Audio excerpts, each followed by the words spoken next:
નમસ્કાર વિદ્યાર્થી મિત્રો, લાસ્ટ લેક્ચરમાં આપણે મહાબીજાણુ જનન વિશે ભણ્યા હતા અને જેની અંદર મેં આકૃતિ ડ્રો કરેલી જ રાખી છે કે મહાબીજાણુ ચતુષ્કનું નિર્માણ થયું બેટા.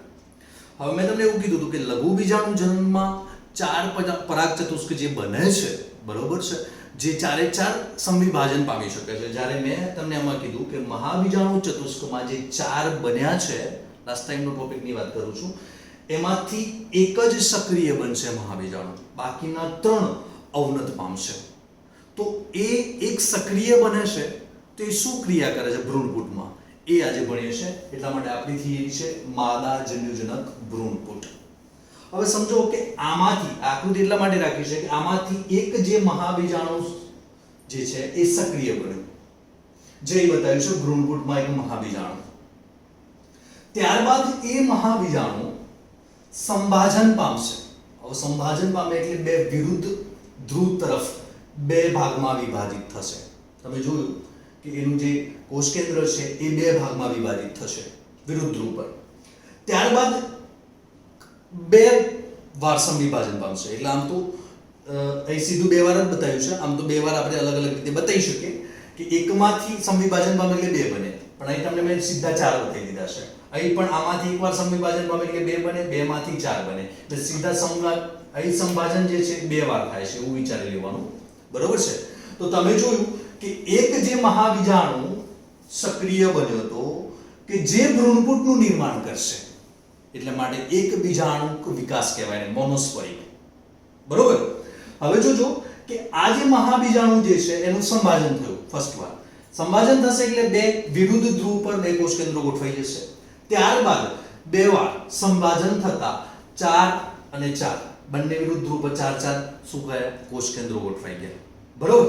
હવે એનો મતલબ કે 8 કોષ કેન્દ્રો આવ્યા છે આમાં, પણ એ કોષ દિવાલ ધરાવતા નથી. આ ખાસ યાદ રાખવાનું છે.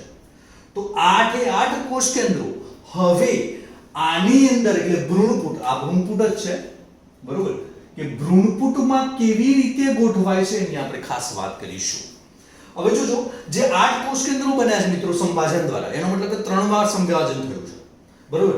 હવે જે ભ્રૂણપુટમાં 8 કોષ કેન્દ્રો કેવી રીતે ગોઠવાય એની આપણે વાત કરીએ. હવે ખાસ કે 8 માંથી જે 6 કોષ કેન્દ્રો હોય છે કોષ દિવાલ ધરાવે છે, જ્યારે 2 કોષ દિવાલ નથી ધરાવતા. તો તમે જુઓ છો જેમાંથી 2 કોષ દિવાલ નથી ધરાવતા એ કેન્દ્રસ્થ ભાગે ગોઠવાયેલા છે, જેને કહીશું દ્વિધ્રુવીય કોષ કેન્દ્ર. ખાસ વાત કરીશ કે જે 8 કોષ કેન્દ્રો નિર્માણ પામ્યા ભ્રૂણપુટમાં, જેમાંથી 2 એવા છે કે જે કોષ દિવાલ નથી ધરાવતા, જ્યારે ઉપરના 3 અને નીચેના 3 જે અંડક તલ તરફ છે, જે આપણે કાલે અંડકની આકૃતિ દોરી હતી, અંડક તલ અને અંડક છિદ્ર. તો અંડ છિદ્ર તરફ જે કોષો છે અને અંડક તલ તરફ કોષો છે કોષ દિવાલ ધરાવે છે, જ્યારે મધ્યમાં કેન્દ્રસ્થ કોષ કે જે કોષ દિવાલ નથી ધરાવતા, જેને દ્વિધ્રુવીય કોષ કેન્દ્ર કહીશું આપણે. જ્યારે 8 માંથી 2 તો ગોઠવાઈ ગયા કોષ કેન્દ્રો. હવે 3 નીચે જે અંડક તલ તરફ છે, અહીં જો તમે જુઓ છો, જેને પ્રતિધ્રુવીય કોષો કહીશું આપણે, જે કોષ દિવાલ ધરાવે છે. જ્યારે અંડ છિદ્ર તરફ ટોચના છેડે, બરોબર, કે 3 કોષો આવેલા છે, 2 સહાયક કોષો અને એક અંડકોષ, એ પણ કોષ દિવાલ ધરાવે છે. આમ તો આ બંનેને આપણે ભેગા કરીશું, 2 સહાયક કોષ અને એક અંડકોષ, એટલે કે અંડ પ્રસાધન કહેવાય છે ને. 2 સહાયક કોષ અને એક અંડકોષ બંને ભેગા મળી અને અંડ પ્રસાધનની રચના કરે છે. એનો મતલબ કે અહીં તમે જુઓ છો કે ભ્રૂણપુટમાં અંડકોષ છે, જ્યારે ત્યાં આપણે જોયું હતું એટલે મીન્સ કે માદાજન્ય ભ્રૂણપુટમાં છે, બરોબર છે. જ્યારે પરાગરજ જે છે, બરોબર છે, ઇનરજન્યુ તરીકે વર્તે, એ પરાગાશયમાં હોય છે, એ આપણને ખબર છે. ચલો હવે આપણે કોષો બધા ગોઠવાઈ ગયા. મેં તમને ફરીથી એકવાર વાત કરીશ કે 8 કોષ કેન્દ્રો જે નિર્માણ પામ્યા હતા, જેમાંથી 2 કોષ દિવાલ વિહીન કોષ કેન્દ્રો દ્વિધ્રુવીય કોષ કેન્દ્ર તરીકે વર્તશે, જ્યારે ટોચના છેડે અંડછિદ્ર તરફ 3 કોષો કે જે કોષ દિવાલ ધરાવે છે, 2 સહાયક કોષ ને એક અંડકોષ, જે સંયુક્ત રીતે અંડ પ્રસાધન જેને કહેવાય એગ એપરેટસની રચના કરશે. જ્યારે ભ્રૂણપુટમાં વિરુદ્ધ છેડે, અંડછિદ્રના વિરુદ્ધ છેડે અંડક તલ તરફ 3 કોષ દિવાલ ધરાવતા ગોઠવાશે, જેને પ્રતિધ્રુવીય કોષો કહીશું. અહીં આપણે પ્રદેશ બતાવ્યો નથી. હવે આ કૃતિ પરથી આપણે અહીં જઈએ. હવે આ કૃતિ તમે જુઓ છો કે આની અંદર મેં આને ઉલટી એટલે મીન્સ વિરુદ્ધમાં ગોઠવી છે આકૃતિ. તમે જો આ અંડકતલ છે જે ઉપરની બાજુ બતાવ્યું છે, અંડછિદ્ર છે નીચેની બાજુ બતાવ્યું છે, એ જ આકૃતિ છે. પણ એમાં એક્ચ્યુઅલમાં હવે કોષો કેવી રીતે ગોઠવાઈ ગયા એની આપણે વાત કરીશું. મેં લખ્યું છે આ ભ્રૂણપુટ જ છે, બરોબર. તો ભ્રૂણપુટમાં તમે જુઓ કે અંડકતલ તરફ પ્રતિધ્રુવીય કોષો છે, 3 છે. વચ્ચે દ્વિકોષ કેન્દ્રીય અથવા સોરી દ્વિધ્રુવીય કોષ કેન્દ્ર એટલે કેન્દ્રસ્થ કોષ ગોઠવાયેલો છે. અને નીચે તમે જોશો તો મિત્રો 2 સહાયક કોષો અને 1 અંડકોષ છે. અને આ બંને ભેગા મળી અને એક અંડ પ્રસાધન એટલે એગ એપરેટસ નું નિર્માણ કરે છે. પણ તમે જો બેટા કે જે અંડછિદ્ર નજીક તમે 2 રચના જોવા મળે છે, તંતુમય પ્રસાધન, એનું કાર્ય શું? કે જે સહાયક કોષોની નીચે હોય છે અને અંડછિદ્રની નજીક હોય છે, જેને તંતુમય પ્રસાધન કહેવાય છે. તંતુમય પ્રસાધનનું કાર્ય શું? આપણે આગળ ભણીએ છીએ જ્યારે પરાગનયન કરીશું ત્યારે વાત કરીશું કે અહીંથી જે પરાગનલિકા અંદર જાય છે ત્યારે પરાગનલિકા સહાયક કોષો તરફ લઈ જવામાં મદદ કરે છે. કોને? તંતુમય પ્રસાધન શું કરે કે જે પરાગનલિકા અંદર જાય એને સહાયક કોષો સુધી પહોંચાડવાનું કાર્ય કોણ કરશે? તંતુમય પ્રસાધન. તો મિત્રો આપણે માદા જન્યુજનક એટલે ભ્રૂણપુટની વાત કરી. હવે આની અંદર તમે જુઓ કે ટોટલ કેટલા કોષો છે? તો આ તો 2 ભેગા છે, દ્વિધ્રુવીય કોષ કેન્દ્ર, આ 3 અને 1 2 3 ટોટલ 3 ને 3, અંડકતલ તરફ 3, અંડછિદ્ર તરફ 3 એટલે 6 થયા અને વચ્ચે 1 ગણાય છે દ્વિધ્રુવીય એટલે ટોટલ 7 થયા. તો 7 કોષીય અવસ્થા જોવા મળી. અને કોષ કેન્દ્રો કેટલા? 1 2 3 4 5 6 7 ને 8 કોષ કેન્દ્ર છે. તો એનો મતલબ કે લાક્ષણિક ભ્રૂણપુટમાં 7 કોષીય અવસ્થા અને 8 કોષ કેન્દ્રો ધરાવે છે. તો આ એક રચના જોઈ જેને કહેવાય માદા જન્યુજનક ભ્રૂણપુટ. હવે આપણે આગળ વાત કરીએ પરાગનયનની, જે આગળનો આપણો ટોપિક છે. હવે પરાગનયન વિશે આપણે ઘણી બધી વાત કરવાની છે. પરાગનયન એટલે કોને કહેવાય, પરાગનયનના વાહકો કોણ, પરાગનયનના પ્રકારો કયા છે, એની બધી આપણે ચર્ચા કરીશું.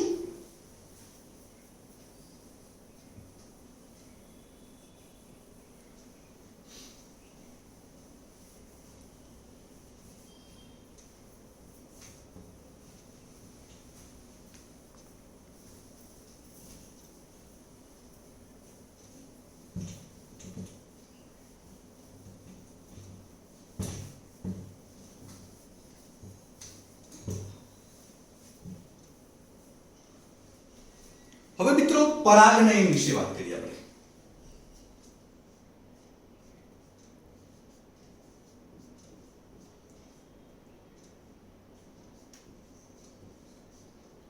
હવે પરાગનયન આપણે કોને કહીશું? પરાગનયનની વાત કરતા પહેલા એક બીજી વાત કરી દઉં કે આપણે વાત કરીએ છીએ અત્યારે સપુષ્પી વનસ્પતિઓની. તો સપુષ્પી વનસ્પતિઓમાં તમને ખબર છે કે જન્યુ 2 જોઈએ. નર જન્યુ હોય કે જે પરાગરજ કહીએ છીએ આપણે, પરાગરજમાંથી નિર્માણ પામે છે. જ્યારે માદા જન્યુ જે છે, જે અત્યારે આપણે જોયું અંડકોષ, જે ભ્રૂણપુટમાંથી નિર્માણ પામે છે ક્રમશઃ, બરોબર. પણ અહીં તમે જોયું કે સપુષ્પી વનસ્પતિઓમાં પુષ્પની અંદર તમને ખબર છે કે પરાગાશયમાં પરાગરજ હોય જે નરજન્યુ તરીકે વર્તે છે, જ્યારે ભ્રૂણપુટમાં જે અંડકોષ છે એ માદાજન્યુ તરીકે વર્તે છે. પણ આ બંને નરજન્યુ અને માદાજન્યુ બંને કેવા છે મિત્રો? અહીં અચલિત છે. હવે અચલિત હોય તો એને એક સાથે વહન કરવા અને પરાગનયન કરવું અસંભવ છે. એના માટે વાહકો જવાબદાર છે. કારણ કે અચલિત છે તો એનું વહન તો કરી આપવું ને. નરજન્યુ પણ ચલિત નથી કે નરજન્યુ માદાજન્યુ જોડે જઈ અને સંયુગ્મન થાય અને ફલન બને, ફલિતાન થાય, એ તો શક્ય જ નથી. તો હવે નરજન્યુ અને માદાજન્યુ માટે અચલિત હોય તો એ અચલિતને વાહકો જવાબદાર છે કે જેના કારણે નરજન્યુ અને માદાજન્યુનું મિલન થાય. હવે તમે વાહકો જવાબદાર છે તો તમને ખબર છે કે વાહકો તરીકે આપણે અહીં એનો મતલબ કે પરાગનયન ના વાહકોનો અભ્યાસ કરવો પડે. વાહકો બે પ્રકારના છે, એક અજૈવિક વાહકો અને જૈવિક વાહકો. એને આપણે ડિટેલમાં ભણીએ જ છે. અજૈવિક વાહકોમાં આપણે પવન અને પાણીની ચર્ચા કરીશું, જ્યારે જૈવિક વાહકોમાં પ્રાણીઓની ચર્ચા કરીશું આપણે. બરોબર મિત્રો? ફરી એકવાર વાત કરીશ. પરાગનયન માટે આપણે જોયું કે સપુષ્પી વનસ્પતિ ઉદ્ભિદધારીમાં નરજન્યુ કે જે પરાગરજ તરીકે વર્તે છે, માદાજન્યુ જે છે એ ક્યાંથી નિર્માણ પામે છે? ભ્રૂણપુટની અંદર હોય છે. હવે આ બંને જન્યુઓ અચલિત હોય છે. હવે અચલિત હોય તો પરાગનયન શક્ય ના બને, એટલા માટે પરાગનયનના વાહકો હોય છે. પણ હવે પરાગનયનનો વાહકો તો છે જ, પણ પરાગનયનની ડેફિનેશન શું થાય એની ખાસ વાત કરીશું. તો ડેફિનેશન આપણે બધા જાણીએ છીએ કે પુંકેસરની ઉપર લિંગી ભાગ તરીકે કોણ છે? પરાગાશય, કે જેની અંદરથી સ્ફોટન પામી પરાગરજ મુક્ત થાય. ફરી એકવાર વાત કરીશ. પુંકેસર ઉપર પરાગાશય જે પરિપક્વ બની સ્ફોટન પામશે એટલે એમાંથી પુખ્ત પરાગરજ મુક્ત પામશે, જેને કે શું બોલીશું આપણે? નરજન્યુ. જે સ્ત્રીકેસરના પરાગાસન પર સ્થાપિત થશે. હવે એના માટે કોણ જવાબદાર છે? વાહકો અથવા બાહ્ય કારકો કહેવાય જેને. બરોબર? એ જવાબદાર છે. બે પ્રકારના, જૈવિક અને જૈવિક. એનો મતલબ કે વાહકો દ્વારા સ્ત્રીકેસરના પરાગાસન પર સ્થાપિત થવાની ક્રિયાને શું બોલીશું આપણે? પરાગનયન. ફરી એકવાર, પરાગાશયની અંદરથી પરાગરજ મુક્ત થાય, જે સ્ત્રીકેસરના પરાગાસન પર સ્થાપિત થાય. સ્થાપિત થઈ અને જે ક્રિયા થઈ, સ્ત્રીકેસરના પરાગાસન પર સ્થાપિત થવાની જે ક્રિયા થઈ, એને શું બોલીશું આપણે? પરાગનયન. અને પરાગનયન માટે કોણ જવાબદાર છે? વાહકો. એનો મતલબ કે હવે પછી આગળ આપણે પરાગનયનના વાહકો ભણીશું, પણ વાહકો પહેલા પરાગનયનના પ્રકારો ભણવા જરૂરી છે. પરાગનયનના પ્રકારો. તો હવે પહેલા આપણે પરાગનયનના પ્રકારો વિશે અભ્યાસ કરીશું. તો હવે આગળ જોઈએ આપણે પરાગનયનના પ્રકારો, પછી આપણે વાહકો ભણીએ છીએ. હવે મિત્રો, પરાગનયનના ટોટલ 3 પ્રકાર છે. એક ઓટોગેમી, એક ગૈટેનોગેમી અને એક છે ઝેનોગેમી. ટોટલ 3 પ્રકાર છે. જોઈશું. પછી વાહકો વિશે વાત કરીએ. પહેલા પરાગનયન એટલે શું આપણને ખ્યાલ આવી ગયો. શા માટે પરાગનયન અચલિત છે બધી ખ્યાલ આવ્યો છે આપણને. હવે પરાગનયનના પ્રકારો.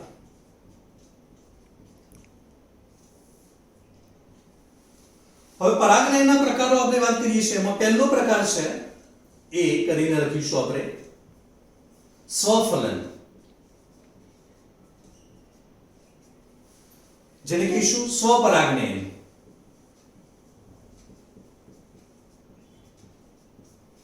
જેને આપણે ઓટોગેમી તરીકે ઓળખીએ છીએ. ઓટોગેમી. બરાબર? તો આ પહેલો પ્રકાર છે. બીજો પ્રકારની પણ આપણે સાથે સાથે વાતો કરતા રહીશું. બીજા પ્રકારની પણ આપણે સાથે સાથે વાતો કરતા રહીશું, પણ પહેલા પહેલો પ્રકાર આપણે ભણી લઈએ. પહેલું સ્વફલન કોને કહેવાય અથવા ઓટોગેમી જેને કહેવાય ઇંગ્લિશમાં સ્વપરાગનયન. એની અંદર શું છે મિત્રો, ખાસ ધ્યાન રાખજો કે આપણે કોઈ બી પુષ્પની વાત કરીએ છીએ તો દ્વિલિંગી પુષ્પ હોય કે જે બી હોય, તો એ પુષ્પમાં બંને લિંગ એક જ પુષ્પમાં હાજર હોય. હવે દાખલા તરીકે આપણે વાત કરીશું કે તે જ પુષ્પની પરાગરજ તેના જ પુષ્પના સ્ત્રીકેસર પર સ્થાપિત થવાની ક્રિયાને શું બોલીશું આપણે? સ્વપરાગનયન. એનો મતલબ કે એક જ પુષ્પની વાત કરવાની છે આપણે. તે જ પુષ્પની પરાગરજ તે જ પુષ્પના પરાગાસન પર સ્થાપિત થશે. પણ આવું શક્ય બહુ ઓછું બને છે સ્વફલન. પણ આમાં શક્યતાઓ ઓછી કેમ છે? કારણ કે આમાં વાહકો જવાબદાર નથી. પણ બીજી એક વાત કે જે સ્ત્રીકેસર અને પુંકેસર છે સ્વફલનમાં, એ બંને નજીક હોવા જોઈએ. એ ખાસ હિતાવ હશે. કારણ કે જે નજીક હશે તો પરાગાશયમાંથી પરાગરજ જે મુક્ત થશે તુરંત જ કોના પર સ્થાપિત થશે? સ્ત્રીકેસરના પરાગાસન પર સ્થાપિત થશે. અને એ એક્સેપ્ટ કરી લેશે. આને કહેવાય સ્વપરાગનયન. તો સ્વપરાગનયન કોને કહેવાય? ઓટોગેમી. તે જ વનસ્પતિના તે જ પુષ્પમાં, એટલે તે જ પુષ્પ એટલે કોણ? એ જ એક જ પુષ્પની વાત કરવાની છે આપણે, કે એના જ બંને લિંગ હાજર હોય, તે જ પુષ્પમાંથી પરાગરજ, બંને સ્ત્રીકેસર પુંકેસર નજીક હોય, એની જ પરાગરજ એના સ્ત્રીકેસર પર જઈને સ્થાપિત થાય, એને સ્વફલન કહેવામાં આવે છે. ખ્યાલ આવ્યો મિત્રો? ફરીથી એકવાર, સ્વફલન કોને કહેવાય? તો તે જ પુષ્પની પરાગરજ તેના જ પુષ્પના પરાગાસન પર સ્થાપિત થવાની ક્રિયા. પણ ખાસ યાદ રાખવાનું કે સ્ત્રીકેસર પુંકેસર બંને નજીક હોવા જોઈએ, એને સ્વફલન કહેવાય, ઓટોગેમી. બીજો પ્રકાર છે મિત્રો ગેટેનોગેમી.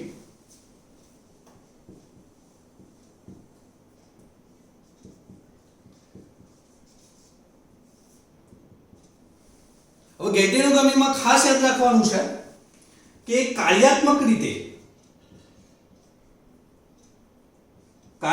રીતે પરપરાગનયન છે, પણ જનીનિક દ્રષ્ટિએ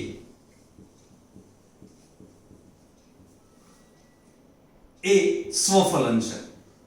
કેવી રીતે? આપણે ધ્યાન રાખીશું. ગેટેનોગેમી એટલે શું? કે એમાં એવું વિચારવાનું કે એક છોડ છે, બરોબર, એ છોડ ઉપર બે પુષ્પો છે. હવે એવું વિચારવાનું આપણે કે એ બે પુષ્પોમાં એક જ વનસ્પતિના બે પુષ્પો, તો એમાંથી પુંકેસરના પરાગાશયમાંથી પરાગરજ મુક્ત થાય, એ જ વનસ્પતિના બીજા પુષ્પના સ્ત્રીકેસરના પરાગાસન પર સ્થાપિત થવાની ક્રિયા છે. પેલામાં આપણે જોયું કે એક જ પુષ્પ, એની જ પુંકેસર એના સ્ત્રીકેસર પર સ્થાપિત થશે. જ્યારે એક જ વનસ્પતિ પણ બે અલગ અલગ પુષ્પો હોય, આમાં ગેટેનોગેમીમાં. હવે એક જ વનસ્પતિ વિચારીએ આપણે, કોઈ બી એક વનસ્પતિ, તો એના પર આપણે બે પુષ્પો અલગ અલગ હોય. હવે બે પુષ્પો અલગ અલગ હોય તો શું થાય? કે એક પુષ્પની પરાગરજ એ જ વનસ્પતિના બીજા પુષ્પના પરાગાસન પર સ્થાપિત થાય. તો એમાં કોણ જવાબદાર જોઈએ લઈ જવા માટે? વાહકો. તો એ કાર્યાત્મક રીતે શું છે? પરપરાગનયન. કેમ કહેવાય? કે એમાં વાહકો જવાબદાર છે. પરપરાગનયન એટલા માટે કહેવાય કે કાર્યાત્મક રીતે કે એમાં કોણ જવાબદાર છે? વાહકો. વાહકો વિશે આપણે ભણીએ છીએ, જૈવિક ને અજૈવિક.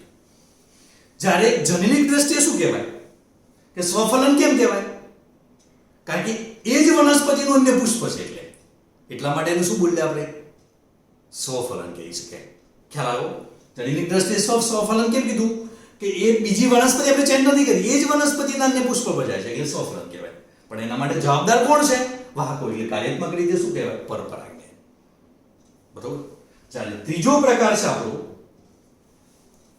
હવે હા, બીજી એક વાત કરી દઈએ, ત્રીજો પ્રકાર, જેનું નામ છે સી, જેને આપણે ઝેનોગેમી કહીશું, પરવશ.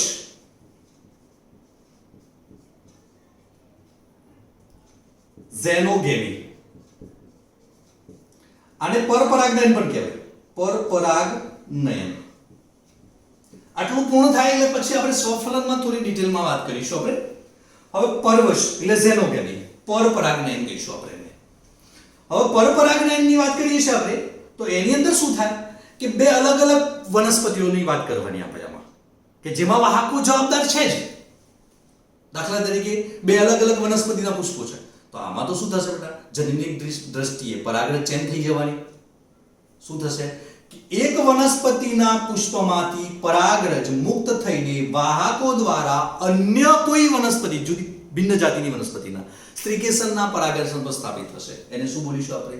પરવશ, ઝેનોગેમી. એમાં શું કહેવાય? પરપરાગનયન. કારણ કે આમાં પણ શું જવાબદાર છે? વાહકો જવાબદાર છે. જૈવિક કે અજૈવિક? ફરી એકવાર, બે અલગ અલગ વનસ્પતિ એવી વાતો કરવાની છે આમાં.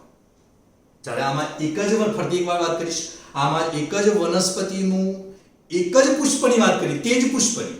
જ્યારે આમાં એક વનસ્પતિના બે અલગ અલગ પુષ્પની વાત કરી, એક જ છોડ પર બે અલગ અલગ પુષ્પની. જ્યારે આમાં બે અલગ અલગ છોડની વાત કરી આપણે. કે આમાં શું વાત કરી ઝેનોગેમીમાં આપણે પરપરાગનયનમાં? કે એક વનસ્પતિના પુષ્પમાંથી મુક્ત થતી પરાગરજ વાહકો દ્વારા અન્ય ભિન્ન જાતિની વનસ્પતિના પરાગાસન પર સ્થાપિત થવાની ક્રિયા છે, કે જેમાં નવું જે સંતતિ સર્જાશે એમાં જનીનિક દ્રષ્ટિએ ભિન્નતા સર્જાઈ શકે છે. બરોબર મિત્રો? તો આ ત્રણેય ડેફિનેશન જોઈ. હવે સ્વફલનમાં થોડું ડિટેલની વાત કરીએ આપણે. સ્વફલનમાં આપણે ત્રણ ઉદાહરણ લઈએ. એક્ઝામ્પલમાં આપણે પહેલું એક્ઝામ્પલ લઈ શકીએ ઓક્ઝેલિસ, જેને આપણે અબુટી કહીએ છીએ. બીજું એક છે વાયોલા, અને ત્રીજું ઉદાહરણ છે જેને કોમેલિના.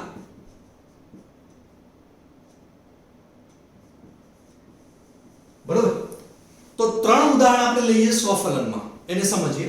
ઓક્ઝેલિસ એટલે અબુટી જાણો છો, વાયોલા, કોમેલિના. હવે કોમેલિનાની વાત કરીએ તો એ બે પ્રકારના પુષ્પીય ભાગો ધરાવે છે. એક હવાઈ પુષ્પો, જેનું આકૃતિ આપણને બુકમાં આપી છે, તમે જોજો, અને એક સમૃદ્ધ પુષ્પો. હવાઈ પુષ્પો આ ભૂમિગત ભાગ છે, જે આપણે બુકમાં લખેલું જ છે. હવે તમે જુઓ છો કે જે અન્ય વનસ્પતિમાં જોઈએ આપણે હવાઈ પુષ્પો એટલે પ્રરોતંત્રમાં પુષ્પો જે આવેલા હોય, પ્રરોતંત્રના ઉપરના મીન્સ કે ભૂમિગત ભાગથી ઉપરના ભાગમાં જે પુષ્પો આવેલા હોય. કોમેલિનામાં બે પ્રકારના પુષ્પો થાય છે. એક હવાઈ પુષ્પો કે જે ઉપરની બાજુ થાય છે, જેમાં પરાગનયન જે ક્રિયા થાય છે અન્ય વનસ્પતિની જેમ થાય છે, તમે જાણો છો. હવાઈ પુષ્પો એટલે ખ્યાલ આવી ગયો ને, કે જે પ્રકાંડ અને શાખાઓમાં પુષ્પો થતા હોય, પુષ્પીય કલિકાઓ હોય. બરોબર, એ હવાઈ પુષ્પો એ દરેક વનસ્પતિઓમાં થાય. પણ જ્યારે સમૃદ્ધ પુષ્પો એટલે ભૂમિગત ભાગ, જેનો તમે આકૃતિ જોશો, કોમેલિનાની આકૃતિ બુકમાં આપેલી જ છે, તો તમને વધારે ખ્યાલ આવશે કે સમૃદ્ધ પુષ્પ એટલે ભૂમિગત ભાગ. ભૂમિગત એટલે શું? કે જે જમીન, તમે બતાવ્યું છે, જમીન જોડે પુષ્પો બતાવ્યા છે, અને એ પુષ્પો ક્યારેય ખીલતા નથી. સમૃદ્ધ પુષ્પો ક્યારેય ખીલતા નથી. આમાં બે પ્રકારના પુષ્પો થાય. હવાઈ પુષ્પો તો સ્વયં પરાગનયન અન્ય વનસ્પતિની જેમ જ થાય, બરોબર. પણ સમૃદ્ધ પુષ્પો એટલે ભૂમિગત ભાગમાં આવેલા છે, ક્યારે ખીલતા નથી. હવે ખીલે નહીં મિત્રો તો કલિકા અવસ્થાએ હોય. ક્યારે ખીલે નહીં તો કઈ અવસ્થાએ હોય? પુષ્પીય કલિકા અવસ્થાએ.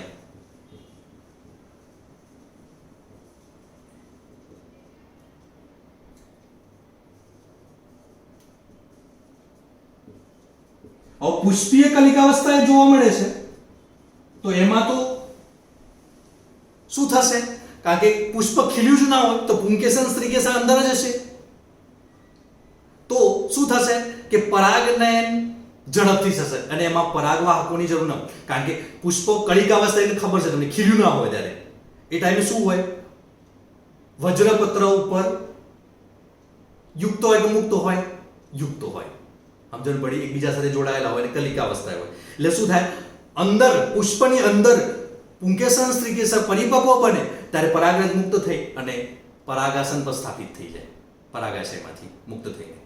તો એમાં શું થાય? તમને ખ્યાલ આવ્યો ને કે પુષ્પ ખીલ્યું જ ના હોય, અંદર જ હોય, તો અંદર પુંકેસન સ્ત્રીકેસન હોય તો શું થાય?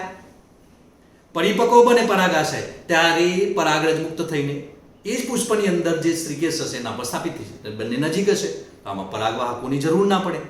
અને આમાં એક ખાસ વાત કે અન્ય વનસ્પતિની ભિન્ન પરાગરજ આઈને સ્થાપિત થાય નહીં. બરોબર છે?